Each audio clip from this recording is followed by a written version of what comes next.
D'ailleurs, madame, je pense que cette pratique remonte à l'époque de l'esclavage. Mhm.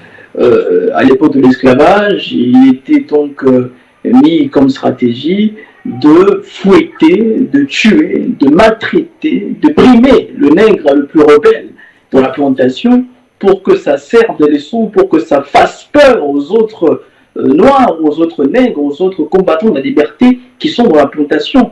Et l'ennemi, qu'il soit sioniste, qu'il soit occidental, parce que je pense aussi que le sionisme est extrêmement lié à l'impérialisme occidental, parce que le sionisme a beaucoup aidé l'impérialisme occidental dans la traque des militants du FLN qui s'est battu pour l'indépendance algérienne. Donc il n'y a pas de grosse différence entre le sionisme et l'impérialisme, parce qu'en vérité, ils poursuivent tous le même but.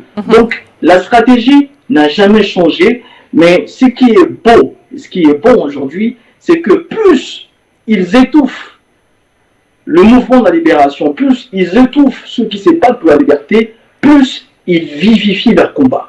Vous tuez Thomas Sankara, 10 ans après, il naît dans ces pays plus de 10 000 Sankara. Vous tuez Lumumba, aujourd'hui au Congo, il y a plus de panafricanisme, il y a plus de panafricanistes qu'il y en avait en 1960. Donc, je pense que tout ce qu'entreprend l'impérialisme, tout ce qu'entreprend le sionisme n'est pas que dans l'intérêt, justement, on va dire, stratégique de l'opprimer ou de dominer, parce qu'en vérité, plus l'ennemi est brutal, plus l'ennemi devient répressif, plus les dominés se liguent pour justement mettre en mal les stratégies de l'oppresseur.